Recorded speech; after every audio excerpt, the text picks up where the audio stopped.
এরা সম্ভবত পৃথিবীর সবচেয়ে অদ্ভুত আর বাড়াবাড়ি রকমের ওভার প্রোটেক্টিভ বাবা মা। ব্যবসার কাজে কয়েকদিনের জন্য বাইরে যেতে হবে বলে তারা ভয় পেয়ে যায়। তাদের ছেলে র্যাচ একা বাড়িতে থাকলে হয়তো খুব একা অনুভব করবে, তাই ছেলেকে সঙ্গ দেওয়ার জন্য তারা রেখে যায় এক অপূর্ব সুন্দরী ন্যানি। কিন্তু দুঃখের বিষয়, ন্যানি আসার পর র্যাচের পড়াশোনার কোনো উন্নতি হয়নি, বরং তার বাবা মা শুধু দেখতেই পায়। দুজন সারাক্ষণ পার্টি করছে, মজা করছে আর আনন্দে সময় কাটাচ্ছে। কিন্তু গল্পটা আরো অদ্ভুত হয়ে ওঠে যখন রাত নামার পর সেই ন্যানি গোপনে কয়েকজন ছেলেকে বাড়িতে নিয়ে আসে ট্রুথ অর ডেয়ার খেলার জন্য। তবে এখানে সত্যের কোনো অস্তিত্বই নেই, কারণ পুরো খেলাটা পরিণত হয় বিপজ্জনক আর ভয়ঙ্কর এক খেলায়। সবাই একে অপরকে চুমু খেতে শুরু করে, আর ঠিক তখনই এমন কিছু ঘটে যা দেখে র্যাচ নিজের চোখকেও বিশ্বাস করতে পারে না। কি সেই ভয়ঙ্কর ঘটনা, সেটা জানতে হলে শেষ পর্যন্ত আমাদের সাথেই থাকুন। চলুন এখনই মুভিটা শুরু করা যাক। র্যাচ ছিল ভীষণ দুর্বল আর বইপোকা ধরনের এক ছাত্র। স্কুলে প্রায় প্রতিদিনই সহপাঠীরা তাকে বুলিং করত, কিন্তু সে কখনোই তাদের বিরুদ্ধে দাঁড়ানোর সাহস পেত না। চুপচাপ সবকিছু সহ্য করে যেত। আর প্রতিবারই তাকে বাঁচাতে এগিয়ে আসতো তার ন্যানি লিলি। লিলির কানে কানে বলা কয়েকটা কথাই যথেষ্ট ছিল বুলিদের ভয় দেখিয়ে দূরে সরিয়ে দেওয়ার জন্য। র্যাচের চোখে লিলি ছিল যেন এক সুপার হিরো, একদম দেবীর মতো। বিশেষ করে তার আকর্ষণীয় সৌন্দর্য র্যাচকে পুরোপুরি মুগ্ধ করে রেখেছিল। লিলির পাশে বসলেই র্যাচ নিজের চোখ সরাতে পারত না। র্যাচের এক ঘনিষ্ঠ বন্ধু ছিল, নাম স্যাম। সে ছিল র্যাচের ক্লাসমেট এবং পাশের বাড়ির প্রতিবেশী। র্যাচ প্রায়ই স্যামকে তার ন্যানির কথা বলতো, কিন্তু প্রতিবারই স্যাম তাকে সাবধান করে দিত। সে বলতো ন্যানিরা সবাই ঘুমিয়ে পড়ার পর তাদের আসল রূপ দেখায়। তাই স্যাম র্যাচকে একদিন ঘুমের ভান করে দেখার পরামর্শ দেয় রাতে লিলি আসলে কি করে। কথাটা র্যাচের কাছে দারুণ ইন্টারেস্টিং লাগে, তাই সে সঙ্গে সঙ্গেই রাজি হয়ে যায়। খুব দ্রুতই সেই সুযোগও চলে আসে। আজ র্যাচের বাবা মা একসাথে ট্রিপে যাচ্ছে, তাই কয়েকদিন তাকে ন্যানির সাথেই বাড়িতে থাকতে হবে।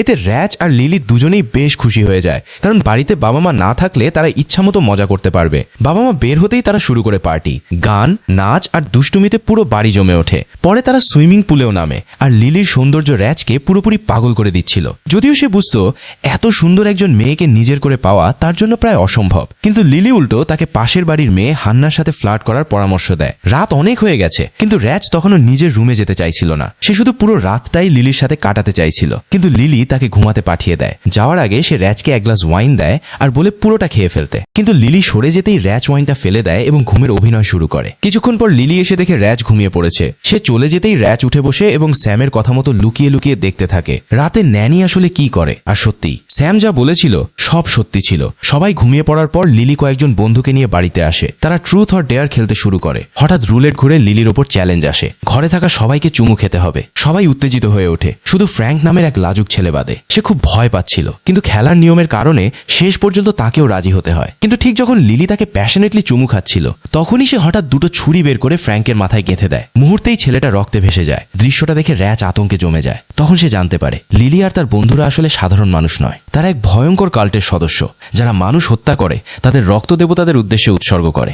ফ্র্যাঙ্ককে মেরে ফেলার পর তারা একটা বাটিতে তার রক্ত সংগ্রহ করতে শুরু করে, কিন্তু পরে তাদের বই দেখে বুঝতে পারে রিচুয়াল সম্পূর্ণ করার জন্য আরও রক্ত দরকার। এটা শুনেই র্যাচ দৌড়ে নিজের রুমে চলে যায় এবং ভয়ে কাঁপতে কাঁপতে পুলিশে ফোন করে, কিন্তু পুলিশ আসার আগ পর্যন্ত তাকে নিজেকেই বাঁচিয়ে রাখতে হবে। সে ছোট একটা ছুরি লুকিয়ে রাখে আর জানালা দিয়ে পালানোর চেষ্টা করে, কিন্তু জানালাটা অনেক উঁচু ছিল। ঠিক তখনই লিলির দল উপরে উঠে আসে। বাধ্য হয়ে র্যাচ আবার ঘুমের অভিনয় করে। তারা র্যাচকে মারতে আসেনি, বরং সিরিঞ্জ দিয়ে তার শরীর থেকে সামান্য রক্ত নিয়ে যায় উৎসর্গের জন্য। যদিও র্যাচ ভয় কাঁপছিল, তবুও সে একদম নড়েনি, কারণ একটু নড়লেই তারা তাকে মেরে ফেলতো। ওরা চলে যেতেই র্যাচ উঠে দাঁড়ায়, বিছানার চাদর দিয়ে দড়ি বানিয়ে জানালা দিয়ে পালাতে যায়, কিন্তু পালানোর আগেই সে টের পায় লিলি তার পেছনেই দাঁড়িয়ে আছে। এরপরই মাথা ঘুরে র্যাচ অজ্ঞান হয়ে যায়, কারণ তার শরীর থেকে অনেক রক্ত নেওয়া হয়েছিল। জ্ঞান ফেরার পর সে দেখে তাকে চেয়ারের সাথে বেঁধে রাখা হয়েছে। লিলি জানতে চায় সে কি পুরো ঘটনাটা দেখেছে, কিন্তু র্যাচ সরাসরি কোনো উত্তর না দিয়ে সময় নষ্ট করতে থাকে। গোপনে ছুরি দিয়ে দড়ি কাটার চেষ্টা করছিল সে, কিন্তু দুর্ভাগ্যবশত পেছনের আয়নায় সেটা লিলি দেখে ফেলে। শেষ পর্যন্ত র্যাচ স্বীকার করে যে সে সব দেখেছে, আর ঠিক তখনই তারা তাকে মেরে ফেলার সিদ্ধান্ত নেয়। এমন সময় পুলিশ এসে পৌঁছে, কিন্তু মাত্র দুজন পুলিশ এত বড় দলের সাথে লড়তে পারেনি। কয়েক সেকেন্ডের মধ্যেই তারা মারা যায়। এরপর খুনিরা থানায় মিথ্যা রিপোর্ট পাঠিয়ে দেয় যে সবকিছু ঠিক আছে। এইদিকে অ্যানা নামের এক মেয়ে হঠাৎ চিৎকার করতে শুরু করে, কারণ তার জামায় রক্তের দাগ লেগেছিল। সবাই তার দিকে মনোযোগ দিতেই র্যাচ সুযোগ পেয়ে দড়ি কেটে পালিয়ে নিজের রুমে ঢুকে যায়। ওরা তাকে তাড়া করতে থাকে। একজন খেলনা গাড়িতে পা পিছলে নিচে পড়ে মারা যায়, অন্যজন জানালা দিয়ে নামতে গিয়ে দড়ি ছিঁড়ে নিচে পড়ে যায়, কিন্তু ভাগ্যক্রমে সে বেঁচে যায়। র্যাচ দ্রুত একটা গুদামে লুকিয়ে পড়ে। সেখানে সে আত্মরক্ষার জন্য কিছু জিনিস খুঁজে নেয়। তারপর বেসমেন্টে গিয়ে কম্বলের নিচে লুকিয়ে থাকে, কিন্তু এমিলি সন্দেহ করে যে র্যাচ বেসমেন্টেই আছে। সে খুঁজতে খুঁজতে একদম র্যাচের কাছে চলে আসে। ঠিক তখনই অন্যরা তাকে ডেকে নিয়ে যায়, কিন্তু মাকড়সা সরাতে গিয়ে র্যাচ ভুল করে নিজের অবস্থান ফাঁস করে ফেলে। তখন র্যাচ একটা ফায়ার ক্র্যাকার জ্বালিয়ে এমিলির দিকে ছুড়ে মারে। সুযোগ বুঝে সে বেসমেন্টের দরজা বন্ধ করে গ্যাস ছেড়ে দেয়। কয়েক সেকেন্ড পর বিস্ফোরণে পুরো বেসমেন্ট উড়ে যায় আর এমিলিও মারা যায়। এরপর র্যাচ আবার পালাতে শুরু করে, কিন্তু লিলির এক সঙ্গী তাকে ধরে ফেলে। ঠিক তখনই স্কুলের সেই বুলিটা এসে বাড়িতে ডিম ছুটতে থাকে। র্যাচ সাহায্য চাইলে সে বিশ্বাসই করে না, উল্টো র্যাচের মাথায় ডিম মেরে চলে যায়। এরপর আবার র্যাচ ধরা পড়ে যায়, কিন্তু সুযোগ বুঝে সে লোকটাকে ঘুষি মেরে দৌড় দেয়। সে উঠে যায় নিজের ট্রি হাউসে এবং মই ভেঙে দেয় যাতে কেউ উপরে উঠতে না পারে, কিন্তু সেখানে একটা দড়ি রয়ে গিয়েছিল।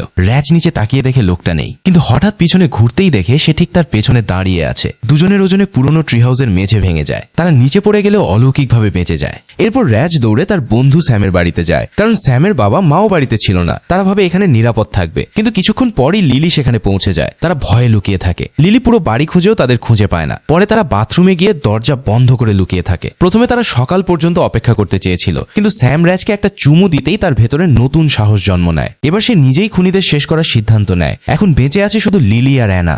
র্যাচ যখন আবার বাড়িতে ফিরে আসে তখন সে দেখে অ্যানা চুপচাপ বসে আছে। সে বুঝতেই পারেনি যে অ্যানা মৃত্যুর ভান করছিল। হঠাৎই অ্যানা তার উপর ঝাঁপিয়ে পড়ে, কিন্তু র্যাচ এবার আর আগের মতো দুর্বল ছিল না। সে বারবার ঘুষি মেরে তাকে দূরে সরিয়ে দেয়। ঠিক তখনই লিলি পিছন থেকে গুলি করে অ্যানাকে মেরে ফেলে, কারণ লিলি চেয়েছিল র্যাচ যেন তাকে আবার ভালো মানুষ ভাবে। সে বোঝাতে চাইছিল সে নিজেও নাকি একজন ভিকটিম। কিন্তু এত কিছু দেখার পর র্যাচ আর তাকে বিশ্বাস করতে পারেনি। সুযোগ বুঝে সে কাল্টের সেই মূল্যবান বইটা নিয়ে আগুন লাগিয়ে দেওয়ার হুমকি দেয়। বইটা ছিল তাদের সমাজের শেষ অস্তিত্ব। সেটা নষ্ট হয়ে গেলে পুরো কাল্টই শেষ হয়ে যেত। তাই লিলি ভয়ে কিছু করতে পারছিল না। সে মিষ্টি মিষ্টি কথা বলে আবার র্যাচের মন জয় করার চেষ্টা করে, কিন্তু আজকের রাত র্যাচকে পুরো বদলে দিয়েছিল। সে আর লিলির কোনো কথাই বিশ্বাস করেনি। শেষ পর্যন্ত র্যাচ সেই বইয়ে আগুন লাগিয়ে দেয়। তারপর বাবার গাড়ি স্টার্ট করে সরাসরি লিলির দিকে চালিয়ে দেয়। লিলি গাড়ির নিচে চাপা পড়ে যায়। যদিও সে মারা যায়নি, কিন্তু আর পালানোর অবস্থায়ও ছিল না। অবশেষে পুলিশ এসে তাকে গ্রেপ্তার করে। আর র্যাচ সে বাড়ি থেকে বেরিয়ে আসে একদম সত্যিকারের হিরোর মতো। এই ঘটনার পর সে আর আগের দুর্বল ছেলেটা ছিল না। সে অনেক শক্ত হয়ে গেছে। পরদিন যখন আবার কেউ তাকে বুলিং করার চেষ্টা করে তখন সবাই অবাক হয়ে যায়। র্যাচের বাবা মাও বিশ্বাস করতে পারছিল না। তাদের সেই ভীতু ছেলে এক রাতেই 5 জন খুনিকে হারিয়ে দিয়েছে। এখন তার বন্ধুদের চোখে র্যাচ একদম সুপার হিরো। তো বন্ধুরা, আজকের ভিডিও এখানেই শেষ। ভিডিওটা ভালো লাগলে অবশ্যই লাইক আর সাবস্ক্রাইব করে চ্যানেলটাকে সাপোর্ট করবেন, যাতে ভবিষ্যতে আরো এমন দুর্দান্ত ভিডিও নিয়ে আসতে পারি। ধন্যবাদ সবাইকে শেষ পর্যন্ত দেখার জন্য।